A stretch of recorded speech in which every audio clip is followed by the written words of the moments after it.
Olá, está no ar mais uma edição do projeto Poder e Ação, uma iniciativa da rede AIC, que vai receber grandes mulheres cearenses, mulheres inspiradoras que faz a diferença aqui no nosso estado.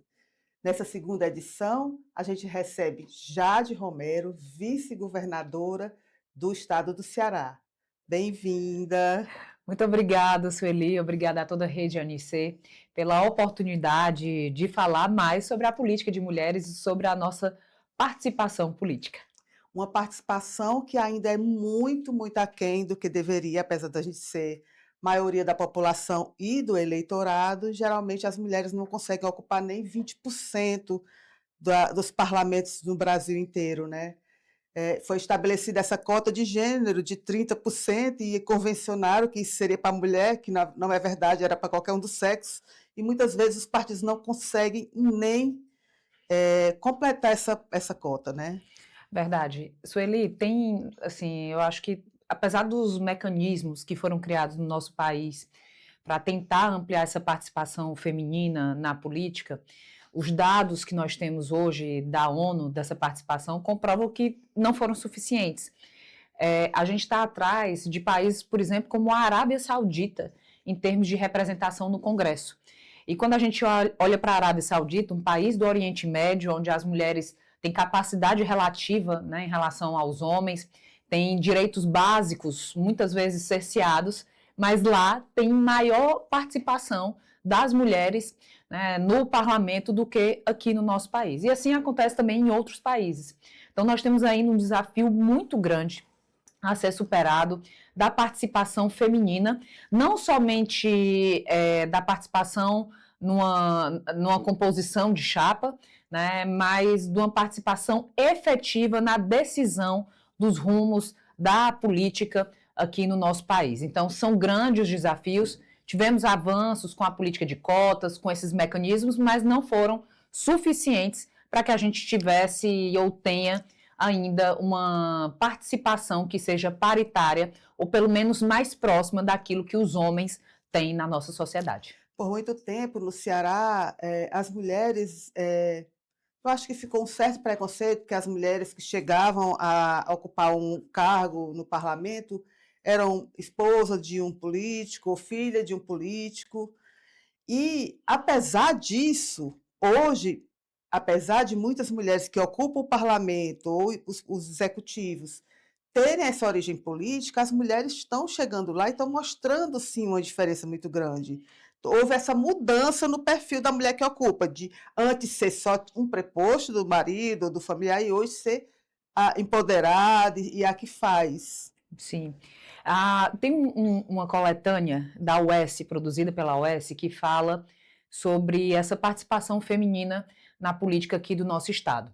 Quando a gente olha aí para o século XIX, para o XX, ele estava muito focado no primeiro damismo, que foi um movimento importante, muitas vezes ligado à pauta da assistência social, né? Maria Luísa Távora, né, ao lado do Virgílio Távora, foi um grande nome aí no avanço dessas políticas, e desde então, muitas vezes as mulheres, a participação feminina estava realmente limitada ou associada ao papel de um homem, né? Ou como primeira-dama, ou ali, às vezes, o homem não podia mais se reeleger e colocava a mulher. E essa participação ela foi importante, também trouxe avanços e nos trouxe também até aqui. Mas hoje acredito que a gente está vivendo um novo cenário, não só no nosso país, no nosso estado, né, mas vimos o aumento de prefeitas mulheres, mulheres que, assim como eu, que não têm parentes na política, que não vêm de família com condições financeiras, né, vêm de família simples, humilde, veio no movimento de juventude, do movimento social,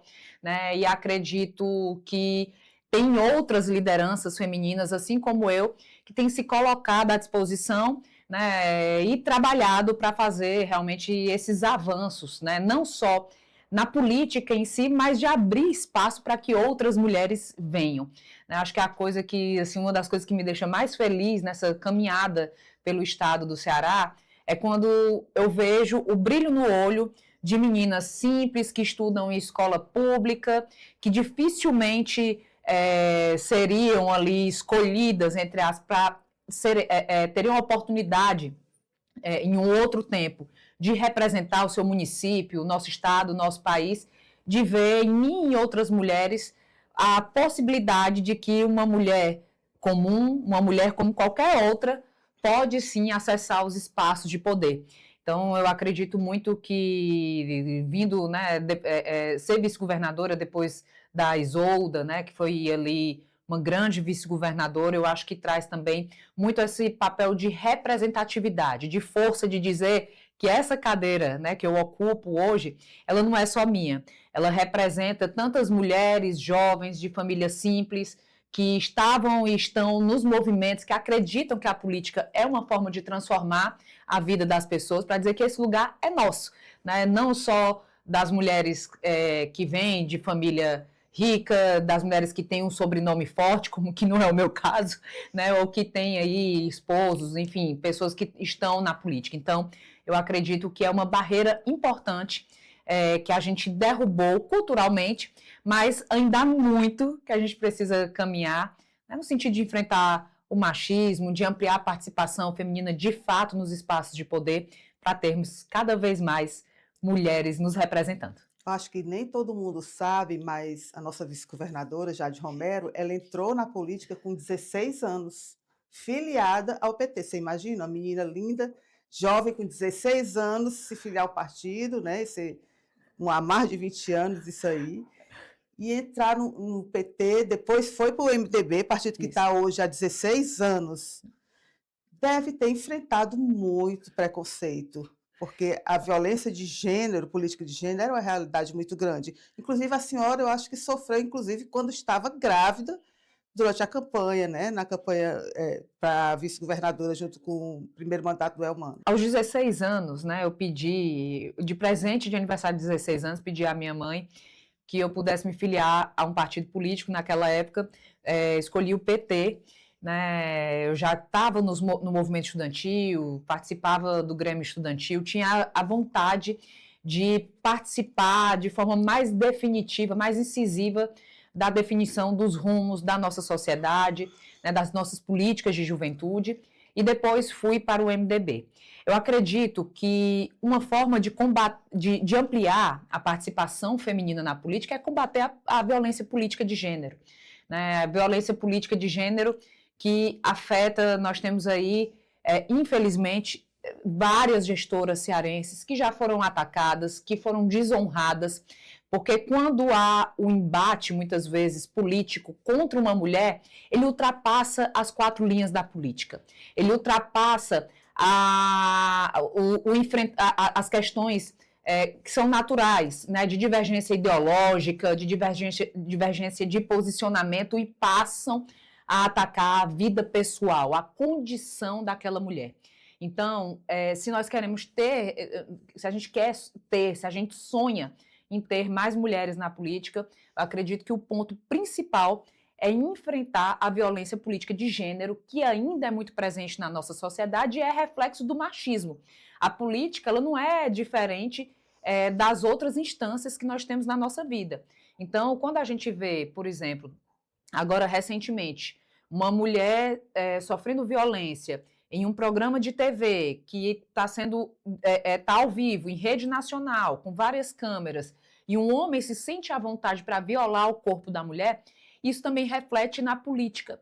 Reflete quando um homem, muitas vezes, quer questionar uma mulher sobre um posicionamento, sobre algo que é relativo à política, mas ele acha que tem o direito de fazer um comentário sobre sua vida pessoal, sobre o corpo, sobre tantas outras questões que muitas vezes acaba afastando as mulheres. A maneira como a mulher se veste. Com certeza. Sabe? Nós temos sobre nós, né, Sueli, uma sobrecarga, né, de demandas, de muitos papéis na sociedade, né? A questão da casa, da família, dos cuidados, das crianças, às vezes trabalho com os idosos, cuidado com algum idoso. Então, quando se soma, né, essas atividades e ir para um lugar que nos torna vulneráveis, né, muitas vezes, onde a nossa honra é questionada, muitas vezes as mulheres preferem optar por não estarem nesse lugar, né, por preferir um lugar que seja mais seguro. Então, nós temos que fazer da política, da sociedade, de todos os espaços que as mulheres se sintam acolhidas. espaço em que as mulheres se sintam representadas, em que a voz seja ouvida, em que nós possamos, de fato, tomar decisões sobre as políticas no dia a dia. E não que seja um espaço de vulnerabilidade ou de ataques pessoais e familiares. É porque a dificuldade da rede de apoio para a mulher chegar, Sim, né, é o preconceito, é a violência de todas as maneiras, política, e assim, como a senhora disse, isso realmente tira mulheres que poderiam fazer a diferença, como a senhora, como a primeira-dama da Assembleia, como a doutora Cristiane Leitão, a primeira-dama do município, que foi primeira-dama da Assembleia também, e muitas outras que fazem a diferença quando chegam lá. Então, sim, muitas mulheres são excluídas desse processo, porque dentro dos próprios partidos também existe aquela questão de cumprir só cota, mas não oferecer condições reais de a mulher colocar uma candidatura viável, né? E toda a rede de apoio da mulher e a sociedade tem que começar a ver a mulher de outra maneira. sim. Sueli, eu acho que tem dois casos que são muito emblemáticos para o nosso Estado. Primeiro, a frauda à cota de gênero que houve por um partido político, né, que demonstra a falta de compromisso dos gestores, né, daqueles que estão à frente de um partido político, com a efetiva participação feminina. Né? Inclusive, tem o processo aí ainda de perda de mandato, né, isso ainda está tramitando, né, porque a gente não pode admitir que um partido político infrinja uma lei que tem como objetivo impulsionar as mulheres. E outro caso que eu considero muito emblemático no nosso estado foi a violência política de gênero que a prefeita de Crateús, a Janaína Farias, sofreu, que é um processo também que ainda está também aí transcorrendo, né? Eu acredito que, independente do viés ideológico, né? Eu queria até aproveitar, recentemente vi uma cena em que a Michelle Bolsonaro, apesar de divergir totalmente ideologicamente dela, Foi foi apalpada. apalpada. Então, é de uma falta de Uma coisa respeito, horrível né? É isso. de É. embrulhar o estômago. Então, independente do posicionamento ideológico, todas nós mulheres devemos e merecemos ser respeitadas. E a gente tem que coibir, né, da instância partidária, a instância política, dos espaços públicos, das vozes que atacam corpos de mulheres, das vozes ou das mãos que se sentem proprietárias das nossas mulheres, né? Então, o respeito, ele cabe em todos os lugares, em todas as matizes ideológicas, e a gente tem que se posicionar para defender mulheres que são de centro, de esquerda, de direita, mas para que a gente possa ter a nossa voz ouvida, faça valer o nosso direito e que qualquer embate que aconteça Seja no de campo divergência político, né? ideológica seja dentro dos quatro linhas É. da política, da gestão. Isso é um preceito básico, mas infelizmente, apesar de ainda ser um direito básico, muitas mulheres sofrem no dia a dia. Quantos processos nós temos na Procuradoria da Mulher de vereadoras que são atacadas na tribuna, que tem fala cortada, a vida pessoal exposta, enfim. Então, a gente tem que coibir a violência política de gênero e todos os tipos de violência contra nós mulheres para termos uma sociedade de fato justa. A violência política de gênero na política é uma coisa realmente muito forte. Mas a política deveria ser feita com ideologia, com posições, e não essa baixaria que a gente está vendo. Porque eu acho que, às vezes, você fica constrangida, horrorizada com o que você vê. Pessoas que são políticos, né, já conhecidas, e para a honra da pessoa. Isso é uma coisa que não deveria existir. E Sim, a senhora falou aí do partido que fraudou a cota de gênero. Eu acho que a impunidade e a demora do julgamento favorece muito isso, porque a gente já vai esse ano ter uma outra eleição. é, E o partido que foi fraudado continua do mesmo jeito. é, Ninguém perdeu o mandato, é. né? É verdade. Enfrentar a impunidade, né, é um desafio do nosso país hoje, em todos os âmbitos, né?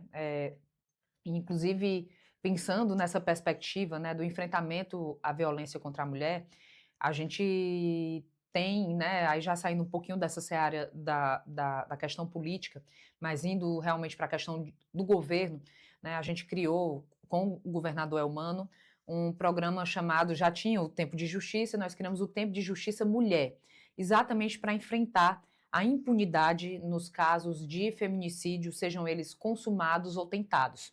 Então, esse enfrentamento à impunidade, ele acontece em todos os âmbitos. A resposta rápida da justiça é uma das formas de enfrentar e de usar de exemplo para que outras pessoas não se sintam livres, né, à vontade para cometer qualquer tipo de crime, seja contra as nossas mulheres, seja qualquer outro tipo de crime que seja. Então, esse enfrentamento à impunidade é crucial no nosso país e não é tarefa apenas do Poder Executivo, né? Para isso, a gente precisaria de mais atuação do Legislativo, do próprio Judiciário, de toda a sociedade, cobrando realmente celeridade nesses casos e resposta aos mais diversos tipos de crime para que a gente possa ter uma sociedade com justiça social, né? Onde o crime impera, onde a mentalidade, inclusive para a nossa juventude, de dizer, parece que vale a pena, né? A gente sabe que não vale a pena, mas não pode haver dúvidas, não pode haver dúvidas. A justiça, ela tem que ser realizada e justiça, de fato, concreta, é também uma justiça rápida, né? Rápida, né? Célere. Para mulheres que temem entrar na política por as várias razões, a vice-governadora Jade, ela é uma inspiração. Ela começou com 16 anos, de uma família não rica, não tradicional na política, já foi secretária adjunta do esporte do governo do estado, foi secretária de participação popular da prefeitura de Fortaleza, foi secretária de proteção, secretária das mulheres, secretária da proteção social, dirigiu uma Kombi, gente, ela dirigiu uma Kombi na campanha do governador Elmano. O pior, olha a audácia, ela foi virar os bolsonaristas. Quer dizer, uma mulher dirigindo uma Kombi, indo na casa de um bolsonarista, virar esse voto. Quer dizer, é uma inspiração, gente, é muita audácia. Obrigada. Hoje, se a gente for ter que encontrar um bolsonarista, hoje a gente tem que ir numa estrada lá de Minas Gerais, né? Porque os bolsonaristas são muito bons de lacrar, mas são muito ruins de serviço, viu, Celi? Mas eu tô rindo porque eu vou dizer uma coisa. É impressionante, né? Como muitas vezes as pessoas são tão descrentes da política exatamente por isso, né? Acho que nem o bolsonarista mais inveterado consegue defender algumas pessoas da ala bolsonarista aqui no nosso estado em termos de serviço que foi entregue, né? De algum serviço prestado à nossa população cearense, ao Brasil, né? E aí a gente está acompanhando agora uma polêmica de uma caminhada que leva nada a lugar nenhum e que não contribui em nada para a vida das pessoas, né? Mas, assim, o posicionamento da internet, o like se tornando mais importante para essas pessoas que foram eleitas com o voto popular, que merecem o respeito, mas também que tem que respeitar o eleitor, né? Então, e nós viramos, viu, muito bolsonarista, porque às vezes a pessoa ela não se diz bolsonarista, mas não necessariamente tem aquela contra, essência, né? E foi na campanha do Evandro, né, para Sim. prefeito de Fortaleza, e eu tive muita satisfação em poder ajudar, em virar os votos, em fazer uma caminhada muito bonita nessa cidade linda que eu amo, que eu nasci, que eu cresci, né, e que eu tenho uma paixão enorme pela cidade, pelas pessoas, e de ter sido aí uma das vozes na defesa do nome do Evandro, hoje nosso prefeito aqui de Fortaleza. Saindo de uma caminhada muito sem propósito, a gente vai para uma caminhada com o propósito de fé que ela fez no fim do ano passado para Canidé. Foi a pé, viu, pessoal? Foi. A gente, em 2022, fez um propósito, né, de fazer essa caminhada espiritual aqui de Fortaleza, a pé até Canidé, né, e em 2023 eu não consegui porque eu engravidei, 2024 veio a Marcela, me preparei, então durante todo o ano de 2025, né, perdi peso, me preparei a mente, o corpo, o coração para poder cumprir esse propósito, né? E acho que foi uma das coisas assim mais, eu que sou, né, católica, que sou devota de São Francisco, acho que foi uma das coisas assim mais emocionantes que eu vivi na minha vida, talvez se compare à chegada dos meus 3 filhos, do Igor, do Mateu e da Marcela, aquela chegada ali ao destino final, né, de conseguir cumprir um propósito com Deus, mas também de uma superação muito grande. Durante os momentos mais difíceis da caminhada, Sueli, vinha muito assim, os nãos que a vida também já tinha me dado. E nunca nenhum não me parou. Né? E eu acho que é essa força, essa determinação da mulher mesmo cearense, mesmo com dor, com dificuldade, naquilo que parece ser impossível, a gente vai lá e diz, com Deus tudo é possível sim, eu vou continuar caminhando. E tô aqui, aí agora a parte da mais off, né? Ainda tô com as unhas, estavam machucadas, aí agora eu tô correndo, ainda tô sofrendo as consequências da caminhada, né, mais físicas, Sim. mas o coração renovado, fé renovada, e eu quero ir de novo esse ano, se Deus quiser. Eu vou até que todo mundo que foi comigo, vamos logo pensar logo no novo propósito, para a gente fazer de novo essa caminhada que é tão bonita e que tantos fiéis fazem aqui no nosso estado, né, uma rota turística. Foi muito bom também porque a gente viu também alguns pontos de ajuste, de melhoras também que precisam ser realizados. Fiz um relatório, apresentei para o DENIT e também para o secretário Eduardo Bismarck. A gente também está pensando em alguns pontos também de melhora nessa romaria que vai de Fortaleza da Canidé. Ela não para.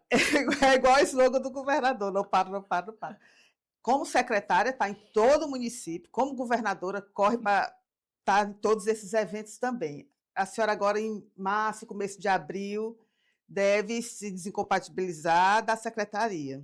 E assim, Isso. eu queria que a senhora fizesse assim, um balanço. Eu sei que é coisa demais, que a senhora fez muita coisa, mas assim, a sua contribuição, a sua marca que a senhora vai encerrar agora, começo, ao fim de março, começo de abril, como essa secretária. Primeiro, agradecer muito ao governador Elmano pelo honroso convite de, durante esse um ano e alguns meses, né, que a gente vai completar aí agora no começo de abril, de ter conduzido essa secretaria que é fundamental para a redução das desigualdades no nosso estado. Nós fizemos muitas entregas, muitas. Brinquedopraças, brinquedocreches, criamos o programa Ceará Te Acolhe para acolher, né, as nossas crianças, as nossas famílias neurodivergentes.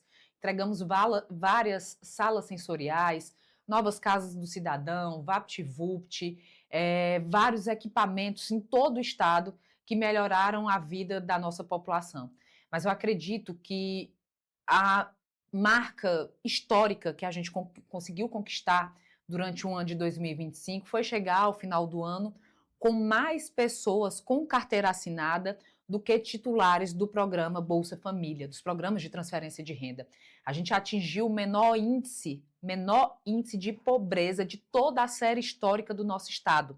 Ou seja, uma virada de chave aonde a geração de empregos, aonde o crescimento do PIB, a atração de novos investimentos para o nosso estado, associado à qualificação profissional que é feita também pela Secretaria de Proteção Social, ao Programa Ceará Sem Fome, ao Vale Gás, Cartão Mais Infância e tantas outras políticas conseguiram aí dar essa virada de chave para o desenvolvimento do nosso estado, que ainda é um estado pobre, né, que nós temos desigualdades para serem superadas históricas, né, mas que a gente conseguiu avançar tanto e o que a gente quer é seguir nessa pegada de geração de emprego, de atração de investimento, para que as pessoas tenham autonomia econômica, para que por meio do trabalho, do empreendedorismo, as pessoas consigam ter uma vida melhor. Eu sou filha de professora da rede pública estadual, que já minha mãe já faleceu, mas eu, quando criança, frequentava muito. Eu estudei em escola particular, graças a muito sacrifício, mas eu frequentava muito escola pública e no interior a gente via também. As escolas eram totalmente sem dignidade para as crianças pobres, não tinha condições, era aquela ou teleaula, era aquele grupo escolar que só tinha no máximo uma quadra de cimento sem coberta, sem nada.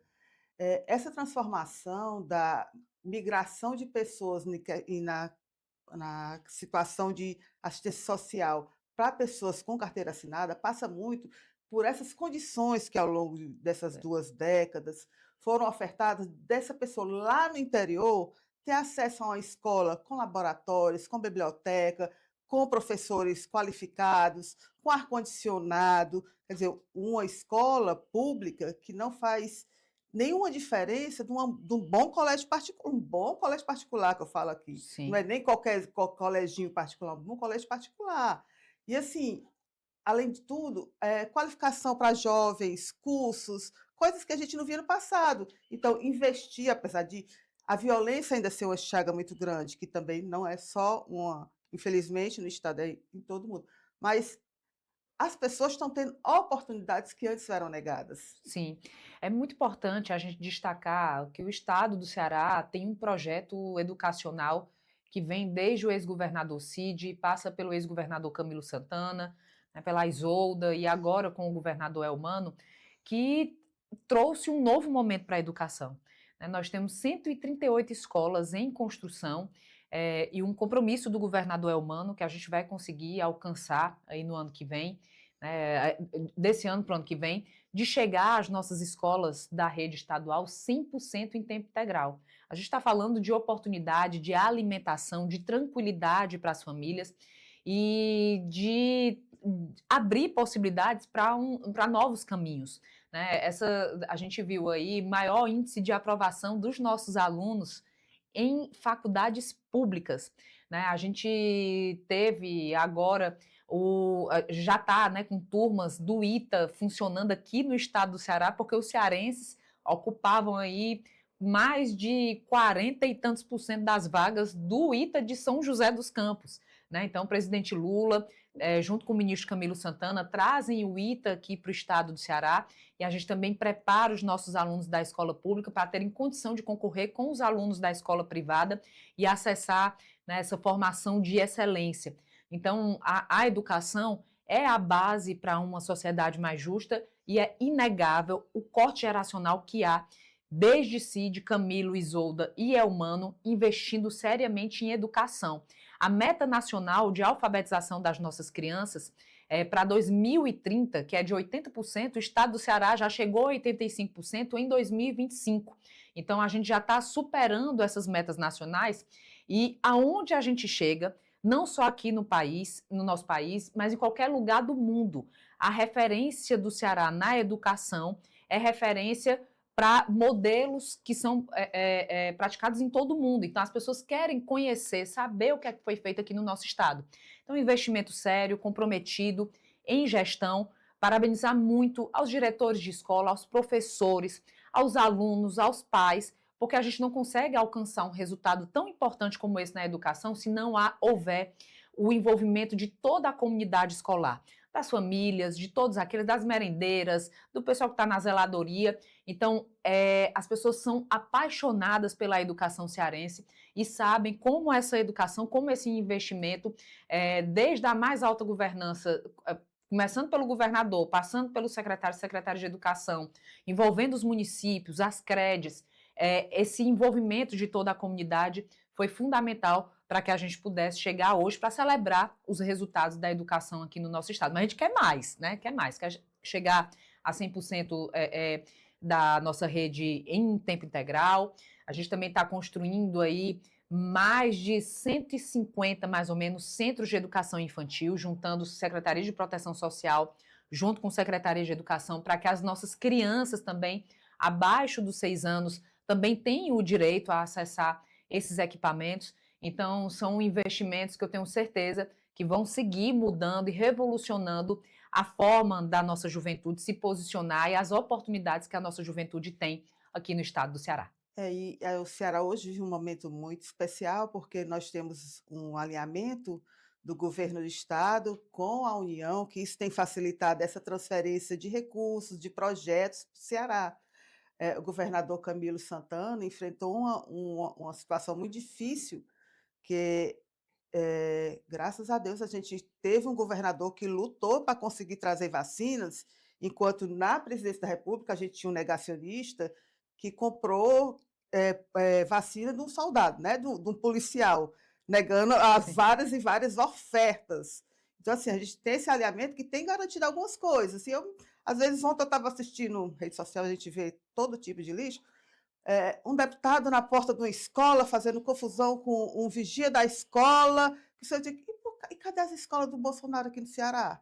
Quantas Muito escolas? provavelmente, né, desculpa, Sueli, mas alguns deputados foram, alguns não, né, tem um bem específico que gosta muito de fazer esses vídeos, né, que traz desinformação para a população. Algumas obras estavam paralisadas porque o governo Bolsonaro, na época, como o Bolsonaro tinha pavor ao Camilo, porque o Camilo defendia a vacina e o Bolsonaro era anti-vacina, né, pelo Bolsonaro, eu não sei, tinham morrido mais de 700 mil pessoas, né, afinal de contas ele não era coveiro, era só uma gripezinha, né? A gente tem que lembrar, É, isso faz parte, infelizmente, um capítulo terrível da história do nosso país. E por uma questão política, paralisou diversas obras aqui no nosso estado.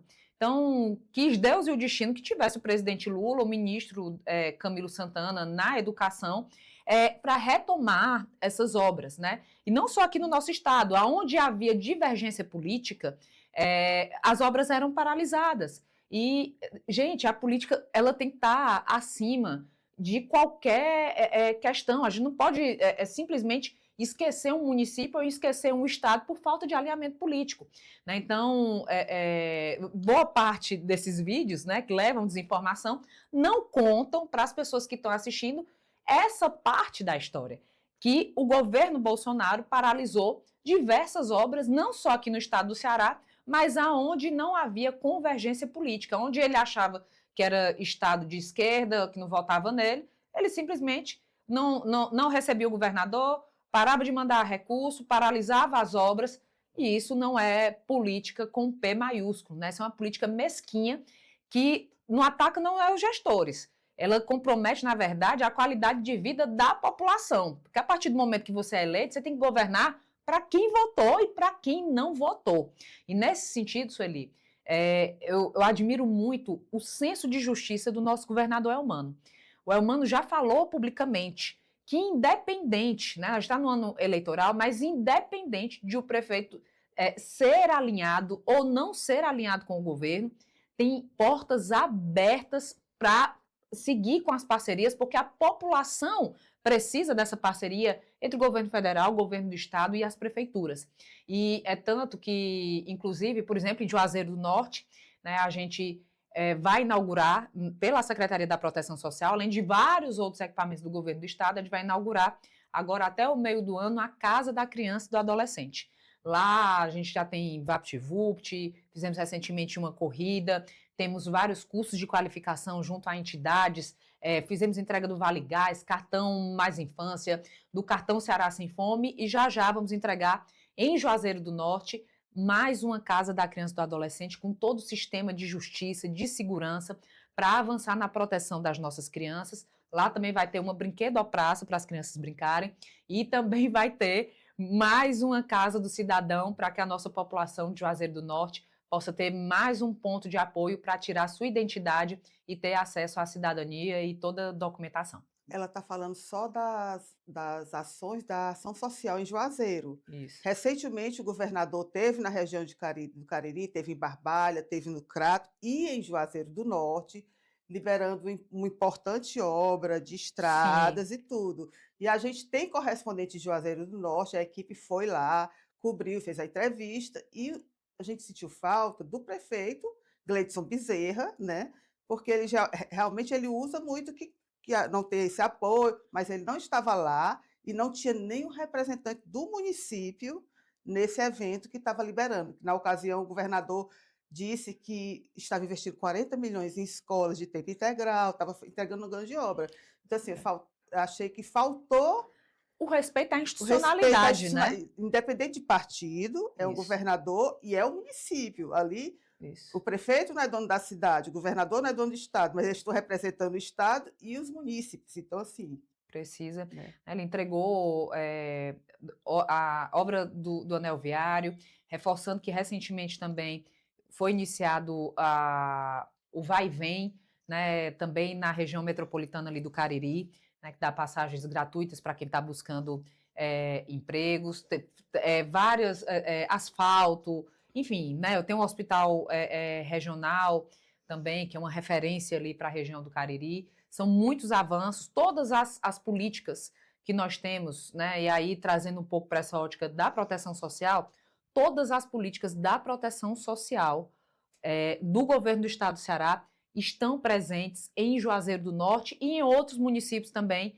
que, porventura, não tenha alinhamento político. A gente não faz essa distinção. Ao contrário, a gente trabalha para todo o estado do Ceará, independente de quem seja o prefeito. Teve uma eleição recentemente e o que a gente quer é que as pessoas tenham acesso às políticas públicas, né? Então, a política, ela acaba no dia da eleição, depois que o resultado foi sacramentado nas urnas, respeita a institucionalidade e parceria para que as pessoas sejam beneficiadas e não sofram com nenhum tipo de retaliação ou de divergência política, né? A política não é isso, né? A política, ela funciona para transformar a vida das pessoas, do respeito à institucionalidade, né, e dessa convergência aí das pessoas pelo bem do nosso estado e dos municípios. E eu lembrei, falando da história de não ter partido na gestão, do prefeito de Massapê, o Osíris Pontes, que era presidente estadual do PSDB, mas hoje não é mais, mas é prefeito pelo PSDB.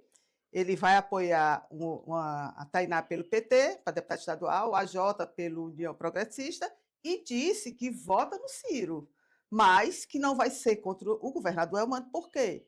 Porque o governador Elmano tem garantido muitos projetos para o município.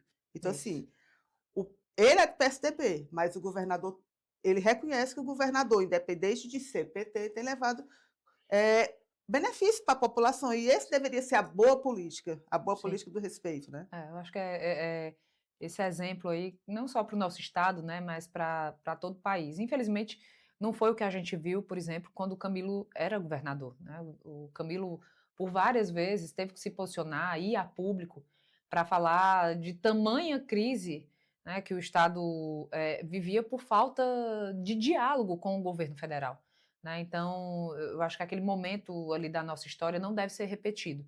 A gente tem que respeitar, né, quem pensa diferente, quem tem e não confundir eleição com gestão. Né? São duas coisas distintas, são duas coisas importantes para a nossa democracia. A eleição faz parte do processo democrático de escolha dos nossos representantes, mas a gente não deve deixar que as questões partidárias, ideológicas, que são ali, que tem o período para ser vivido, tem que haver absoluto respeito institucional em respeito às pessoas, em respeito aos cearenses, aos brasileiros. Eleição 2026. A vice-governadora vai ser candidata a quê? Essa é a pergunta, né?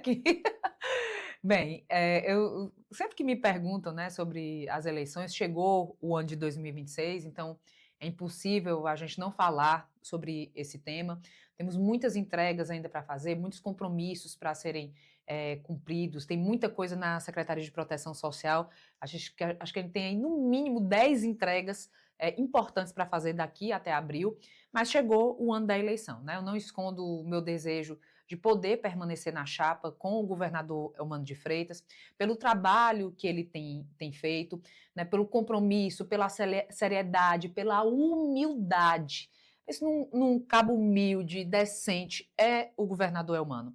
Né? Então, tenho certeza que, ao comparar os projetos no período eleitoral, a população vai colocar na balança dois projetos.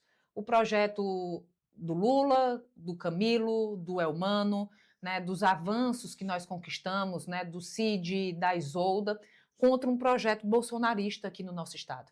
Então, eu acredito que essa comparação, né, quando as pessoas começarem a fazer essa reflexão no período eleitoral, né, o governador Elmano leva aí uma vantagem imensa comparativamente em termos nos números, nos dados, nos avanços aqui no nosso estado. Portanto, tenho muito orgulho de compor essa chapa, de ter trabalhado, né, durante esses 3 anos ao lado do nosso governador Elmano, e o meu desejo pessoal era que esses 3 anos possam se transformar em 8 anos, né? Mas isso para mim, né, o lugar a que eu vou concorrer, eu confesso, Eli, que é o de menos. Eu confio muito em Deus, confio muito nos propósitos, né? Não excluo a possibilidade de ser candidata proporcional, adaptada, né, mas sou de grupo, né, o que o grupo entender, eu estou aqui, né, disposta, preparada, com muita vontade, com muita determinação para seguir trabalhando para os cearenses,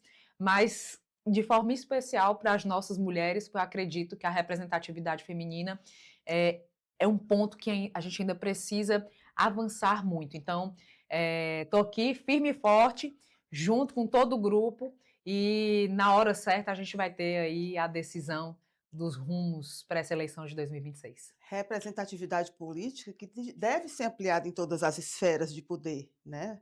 Sim, Na política, precisamos, mulheres, nós mulheres, dar oportunidade para que outras mulheres cheguem e sejam nossas vozes, né?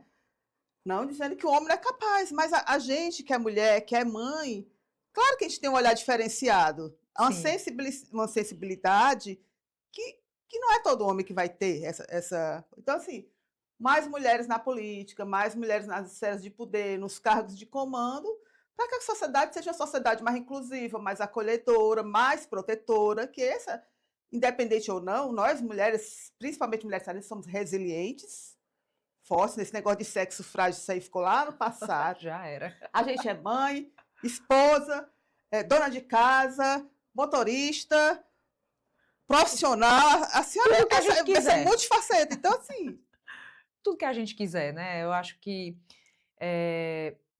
os homens já estão aí há muitos anos, né, historicamente, dando as cartas do poder, né? Nada mais justo que nós que somos maioria da população, que sabemos aonde o sapato aperta na hora de fazer a compra do supermercado, na hora de pegar um transporte público para levar um filho, na hora que tem um filho que precisa de uma terapia porque é uma família neurodivergente e que não consegue ter acesso a uma política, né? Então, essas dificuldades do dia a dia, elas estão. Nós mulheres conhecemos muito bem. Nós mulheres sabemos da dificuldade que ter que conciliar, né, equilibrar aí vários pratos, né, da cobrança que há com a família, com o trabalho, daquilo, né, que quando a gente engravida, muitas vezes não é o filho que nos tira da vida pública ou do trabalho, é a desigualdade da distribuição dos papéis, porque recai sobre tudo, nós tudo, tudo, né? Todo o tudo, cuidado, tudo. todas essas responsabilidades, e porque, com tanto que a gente já faz, com tanta capacidade, com tudo que nós já provamos e comprovamos que somos capazes, por que não nós também decidirmos, definirmos o futuro das políticas públicas, que dizem respeito, inclusive, a nós e que não podem ser decididas somente por homens. Os homens têm que ser também os nossos aliados no enfrentamento à violência, na busca por mais força, por mais igualdade, porque isso é uma forma também de reduzir as desigualdades sociais, é buscar a equidade de gênero, mas, de fato, para que a gente possa, a nossa voz seja ouvida, os nossos anseios sejam atendidos, nós precisamos ter, de fato, não só a representatividade por si só, a gente precisa ter o poder de decisão. Portanto, ter mais mulheres nos espaços de decisão, seja na política, seja nas empresas, seja no ambiente de negócio, em todas as esferas. É fundamental para ter uma sociedade mais justa, representativa e equânime, né, que possa valorizar a força e o trabalho e toda a capacidade das nossas mulheres.